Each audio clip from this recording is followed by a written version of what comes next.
Welcome to the first video in the series of New York State Coaches Safety Modules. I am your current cheerleading state rules interpreter, Casey Cole. In this module, we will take a look at an introduction to New York State cheerleading safety. In Module 1, we will cover Safety Modules Objective and Philosophy, Safety Judges' Role and Responsibilities, Coaches' Safety Responsibilities, NFHS and NYSPHSAA Rules and Clarifications, New York State Safety Scoresheet and Deductions Worksheet, and the New York State Defined Deductions. Let's begin by taking a look at the safety module's objectives and the philosophy of safety judging. At the completion of this course, you will have an extensive understanding of the role and responsibilities of safety judges and coaches, the New York State Safety Scoresheets, the New York State Deductions, and the NFHS rule changes. The purpose of a safety judge is to alert coaches to violations their team is performing so it can be changed, with the ultimate goal of the participant's safety in mind. The intent of the NFHS rules is safety, not punishing teams with deductions. Next, let's take a look at the role and responsibilities of both safety judges and coaches. Safety judges are responsible for monitoring and citing New York State deductions, NFHS violations, and New York State routine requirements. Deductions are specific to the New York State defined deductions, such as out of bounds, falls, drops, etc. We will take a closer look at the New York State defined deductions later in this module. Violations are specific to the NFHS rules. Anytime a violation occurs, the panel judges must be alerted to this violation, as an illegal element can no longer be judged. Requirements include the 30-second minimum cheer time and the 2-minute and 30-second maximum routine time. Finally, it is also their responsibility to submit all safety violations to the state website. If a team is receiving the same violation over multiple competitions, your section cheer rep will be informing your athletic director that your team is consistently disregarding the NFHS rules. Now let's take a look at the responsibilities for a coach in terms of safety. It is your responsibility as a coach to read, know, and understand the information presented in the NFHS Spirit Rules book. Please understand that your liability insurance covers NFHS rules and not ACCA.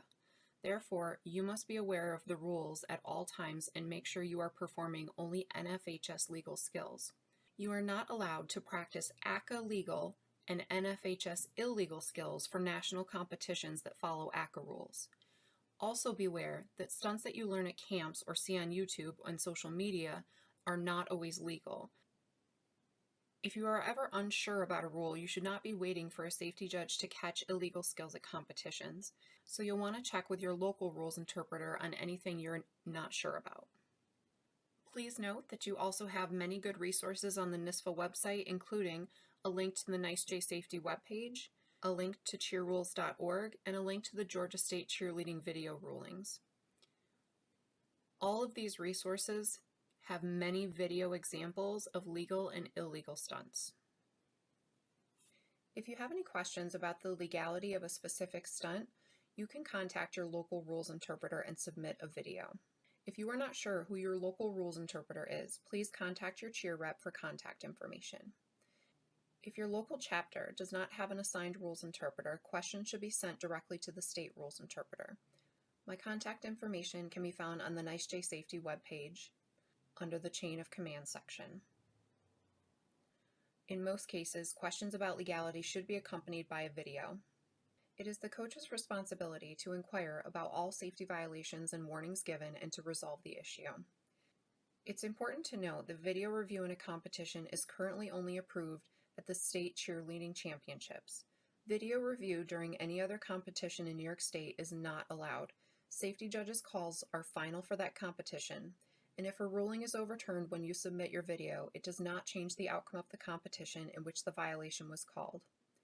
If you find any judge is reviewing videos at a competition and overturning rulings, please submit that judge's name to your cheer coordinator or contact me directly. Next, we will take a look at some important New York State and NFHS rules, as well as discuss some common misunderstandings. I first wanted to mention a couple of important items that we've seen over the last couple years to make sure everyone is aware. First, athletes cannot perform on two different teams at the same competition. For example, a participant cannot perform at a JV competition in the morning and then a varsity competition in the afternoon. Jewelry and hair rules must be followed at all times, including practices, games, competitions, and any other event where the athletes are representing the team and performing skills. At practices, games, and competitions, only team members may perform skills. You cannot have children or non-team members or alumni performing sidelines, skills, or routines. The only exception to this rule is pregame or halftime exhibitions that are approved specifically by your administration. Finally, mascots and costumes cannot perform stunting skills or tumbling skills except a forward roll or a cartwheel. I'd like to clarify some common misunderstandings. Let's start with bracer versus a post. A bracer is a flyer connected to another flyer. A post is a flyer connected to a participant on the ground. The pictures here are all examples of bracers because they show flyers connected to another flyer. This picture is an example of a post because the flyer is connected to a person on the performance surface. Next, let's talk about release versus non-release. A release occurs when the flyer loses contact with all participants on the performance surface. A braced release involves a flyer that stays in contact with another flyer but loses all contact with everyone on the performance surface. Let's take a look at a video example.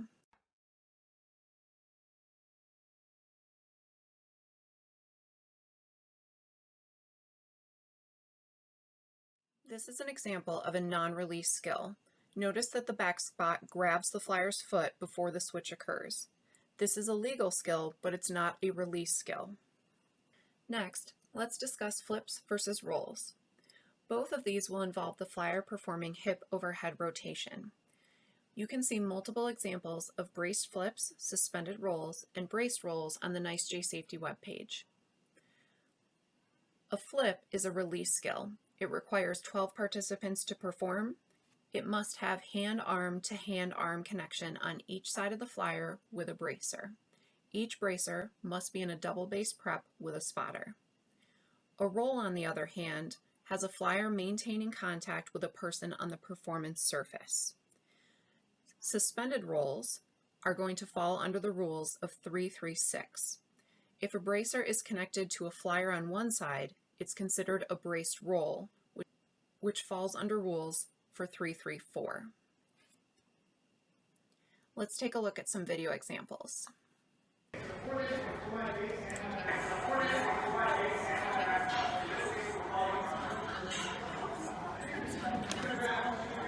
This is a braced flip to new catchers. This is a legal execution of this skill as it has bracers on either side of the flyer, each with a back spot, and the new catchers are not involved with any other skill when the flip is initiated.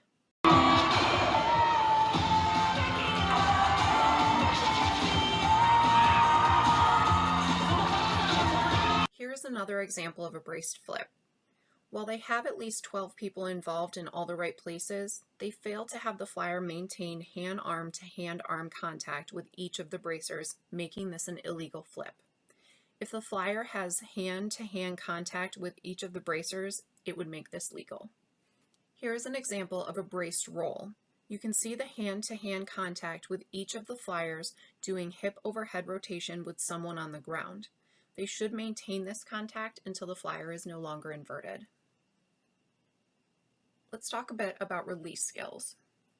Unbraced releases can involve tosses, which have to end in a cradle, switch-ups, which begin with one foot in a load, releases that start at prep level before the release occurs, and those can release to any level, but the flyer must remain vertical, and a cradle or horizontal position at prep level can release to a load or stunt prep level or below. There's many examples of release skills on the NYSPHSAA website. Let's take a look at a couple examples. Here is an example of a variation switch-up. Please note the level at which the release occurs does not matter. What matters is the flyer started with one foot in a load.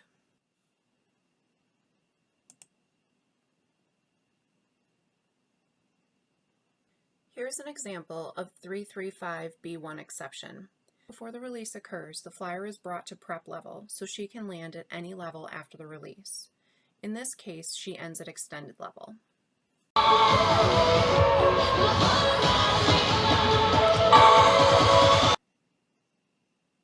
In this example, note that this skill is considered a release skill, not a dismount, because it does not meet the definition of a cradle.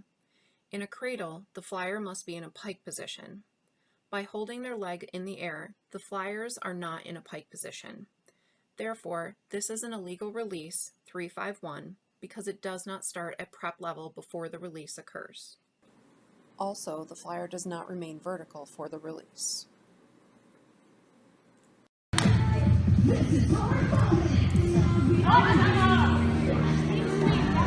This is also an illegal release as the flyer starts below prep level before the release occurs. The flyer must start at prep level before the release takes place to be legal. Finally, let's review the New York State deductions and safety score sheets in detail. The top section of the deduction score sheet is for NFHS violations with the exception of out of bounds, which is a New York State defined deduction. It was included in this section because it also has a 0.5 deduction value. 0.5 violations are given for all parts of Rule 2 and Rule 3, Section 1. 5-point violations are given for all of Rule 3, Sections 2 through 9, and Section 10 is not included as props as bases is not illegal in New York State. When giving a warning, the safety judge will note a W after the rule citation. Anytime a warning or violation is given, safety judges are required to give you details in the warning infraction box about that violation.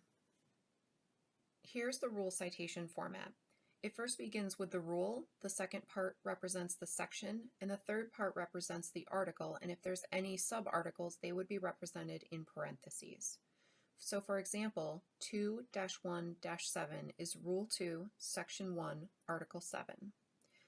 Another example, 336C2 is Rule 3, Section 3, Article 6, Sub-Article C2. The bottom half of the score sheet is for the New York State defined deductions. Falls and drops are separated into tumbling and stunting. In the last section, the time of the routine will always be noted.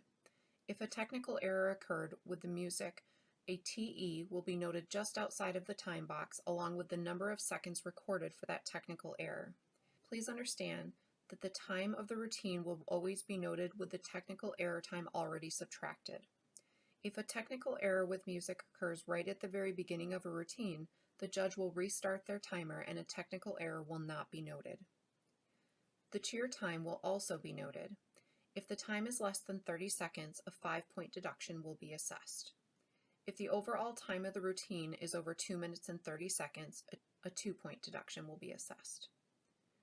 Next, let's take a look at the New York State defined deductions. Out of bounds is a 0.5 deduction and will be assessed per occurrence for an athlete that makes contact with one or both feet outside the competition performance mat. Please note that an entire foot must fall outside of the mat. It wouldn't just be a heel that goes off the mat. A drop is a 1.5 deduction.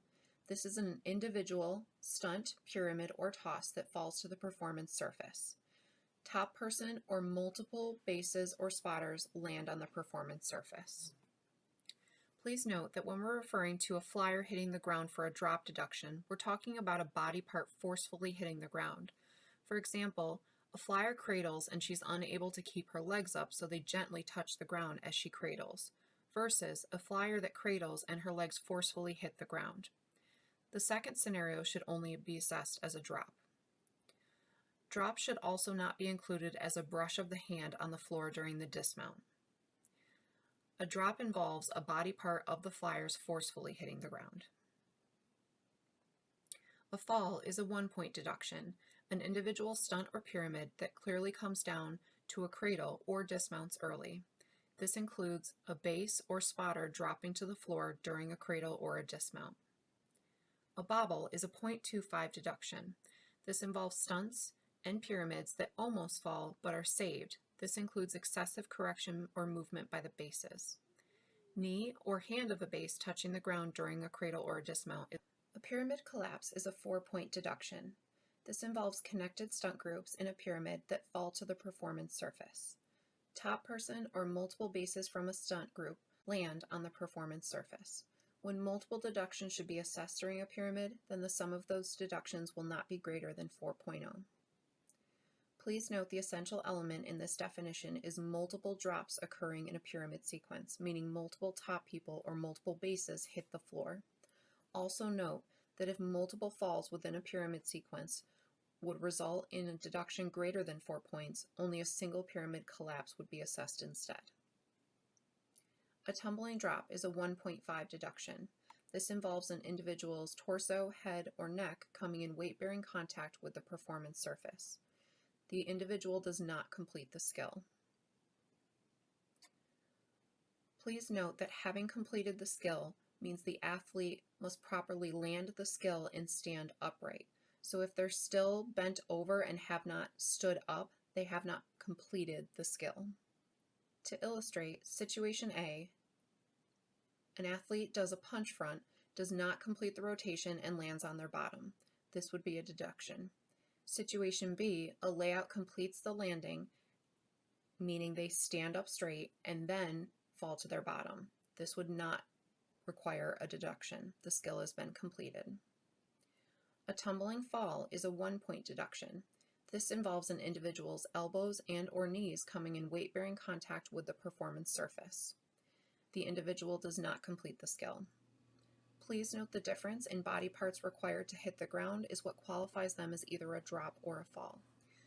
A tumbling touchdown is a 0.25 deduction where the individual's hands down in tumbling after completing an airborne skill. I want to emphasize the fact that touchdowns can only occur during airborne skills. Touchdowns cannot occur during a back handspring. Please also note that this does not involve a light touch of the hand on the ground. There has to actually be weight on the hands. This concludes our introduction to New York State cheerleading safety. If you have any questions about the content in this module, you can submit them to the questions link on the Q&A page on the NYSPHSAA website.